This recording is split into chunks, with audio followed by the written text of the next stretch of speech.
और आलोक भाई जाना चाहते हैं, मैं उन्हें जाने नहीं दूंगा।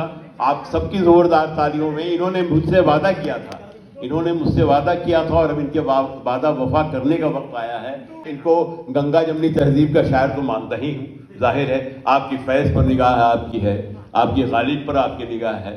आपने इकबाल को पढ़ा है और आपकी जितनी खूबसूरत तकरीरें हमने सुनी हैं, तो इन्हें कभी किसी तौर पर सिर्फ हिंदी का शायर कह के मुखातिब तो किया ही नहीं जा सकता, और किसी ने किया भी नहीं है। इसलिए कि जिस तौर पर इन्होंने अपनी निगाह रखी है, और वाकई गंगा जमनी तहजीब है और बगैर मुताले की ये कभी मुमकिन नहीं है, और इन्होंने पूरी ज़िंदगी सर्व की है। आपकी ज़ोरदार तालियां होनी चाहिए। हम भले वो मजबूर हैं, लेकिन इनकी आवाज़ कभी कतई तौर पर मजबूर नहीं हूँ।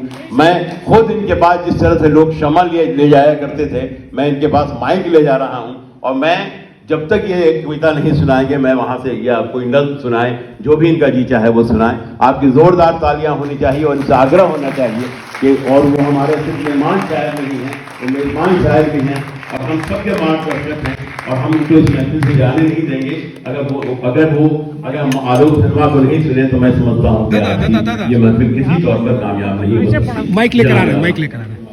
उर्दू के जितने बड़े शायर हैं,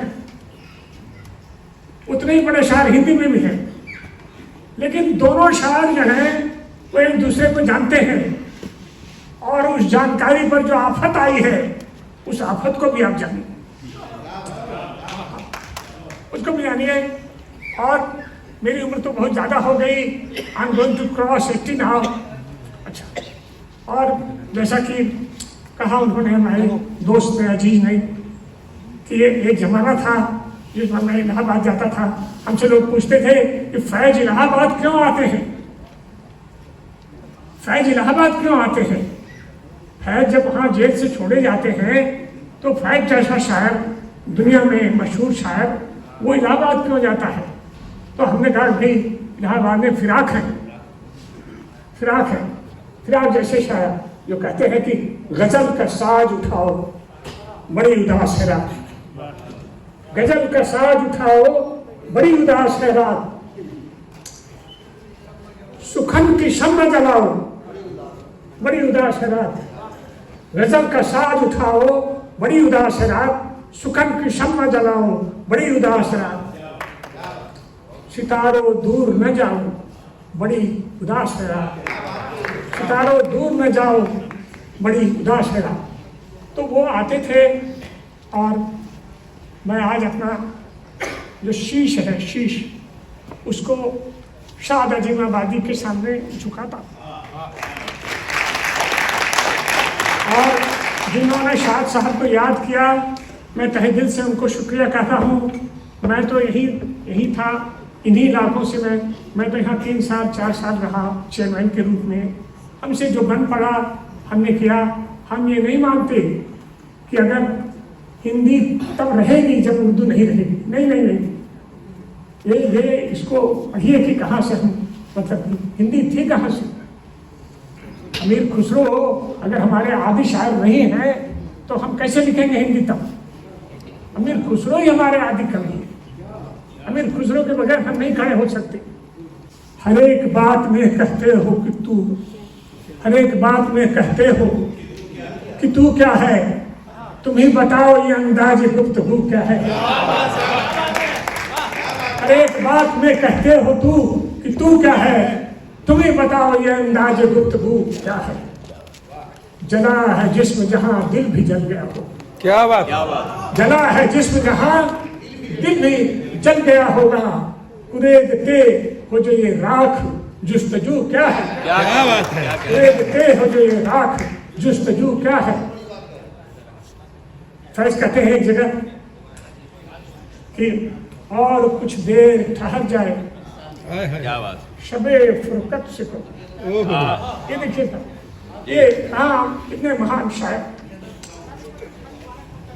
और कुछ देर ठहर जाए, शबे फुरकत से कहो, दिल भी कम दुखता है, वो याद भी कम आती है। क्या बात। तो ये कुछ चीजें हमारे, मैं तो इस तरह सुना सकता हूँ कि यहाँ से सुनाते हुए मैं पाकिस्तान चला जाऊँ।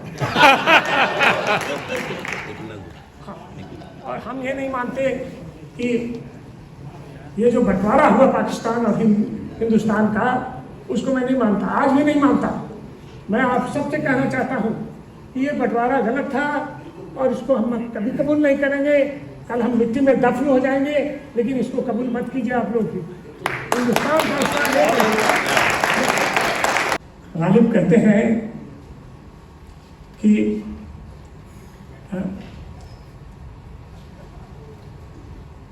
जिंदगी यूं भी गुजर ही जाती, क्यों तेरा राह गुजर याद आया, क्यों तेरा राह गुजर याद आया। कोई वीरानी सी वीरानी है, कोई वीरानी सी वीरानी है, दश को देख के सर याद, दश को देख के घर याद आया, घर याद आया। ये जो चीज है कि ये जो मिट्टी है, ये हमारी मिट्टी, आप हिंदू हो, मुसलमान हो, सिख हो, ईसाई हो, आप दफन तो इसी में होंगे। और अगर दफन होने से कोई रोक सकती है तो वो हमारी माँ है, जिसने हमें पैदा किया। जो लोग समझते हैं हमारा कोई मुल्क है, ये मातृभूमि है, ये कहना गलत है। देखिए बांग्लादेश की हालत देखिए आज। बांग्लादेश का जो राष्ट्रगान था वो रविन्द्रनाथ का लिखा हुआ था कि वो हमार सोनार बांग्ला आमी तुम्हारे भालोबाशी, और उस पर आप अटैक कर रहे हैं। बड़ी मुश्किल से शेख हसीना को वहाँ जो है उन्होंने शेल्टर दिया है लंदन में अभी 5 दिन पहले। तो हमारा ये कहना है आप ज़्यादा से ज़्यादा पढ़िए, आप में सलाहियत होनी चाहिए। आप सारी बातें समझ रहे हैं कि हम जो बोल रहे हैं वो जितना मैं नहीं बोल रहा उतना हमारे जख्म बोल रहे हैं। क्या बात, वो जख्म है। तो इसलिए हम आप सब लोगों का एक भूतपूर्व यहाँ के चेयरमैन होने के नाते और एक जो सेकुलर वैल्यूज आज पूरी दुनिया में जिस तरह खतरे में है। आप देखिए फिलिस्तीन में कि फिलिस्तीन की छोटी सी पट्टी पर, गाजा पट्टी जो है उसकी, वहाँ 30 लाख बच्चे मतलब मारे गए। 30 लाख बच्चे ये जो बाइडेन ने मारा, उसको बिना खून देखे उसको चाय अच्छी नहीं लगती है। ये अगर पत्रकार हैं तो इसको लिख डालो। हम किसी जेल से डरते नहीं। जेल हमने काटी है, बहुत छोटी उम्र में काटी है जेल। तो उसमें 30 लाख लोग मारे गए और आप लोगों के घरों में घुस रहे हैं। हमसे लोग पूछते हैं कि ये जो हिंदुस्तान है इसमें मौसम बहुत गड़बड़ हो रहा है, ये जो पाकिस्तान है इसमें मौसम बहुत गड़बड़ हो रहा है। नहीं, ये गड़बड़ इसलिए हो रहा है कि शायर बहुत कम है और जो हथियार बेचने वाले हैं वो बहुत ज्यादा है। बहुत कम है। झूठी सारी सरहदें, सुनिए आप लोग भी। आखिर उन्होंने मरने के ठीक 15 घंटे पहले लिखा रीता साहब ने उनको वहां से बम्बई से कि झूठी सारी सरहदें, झूठा हर तकसीम मान बंटवारा। ये जो बंटवारा हुआ ये झूठा है। झूठी सारी सरहदें, झूठा सब तक, धोखा सा हर तकसीम, दिल्ली से लाहौर तक कड़वे सारे भी। झूठी सारी सरहदें, धोखा हर तकसीम, दिल्ली से लाहौर तक कड़वे सारे भी। ये कुछ बातें करके और आप सब लोगों को, चूंकि मैं बहुत ज़्यादा घायल हूँ और मुझको अब लौटना चाहिए और कभी फिर आएंगे ऐसी जगह, अगर जिंदा रहे तो जरूर आएंगे। लेकिन हमें आप जरूर याद रखिए कि आप अगर अमीर खुसरो के बगैर चलेंगे तो आपका पैर चल नहीं पाए। क्या बात, क्या बहुत बहुत शुक्रिया और आपकी जोरदार तालियां होनी चाहिए।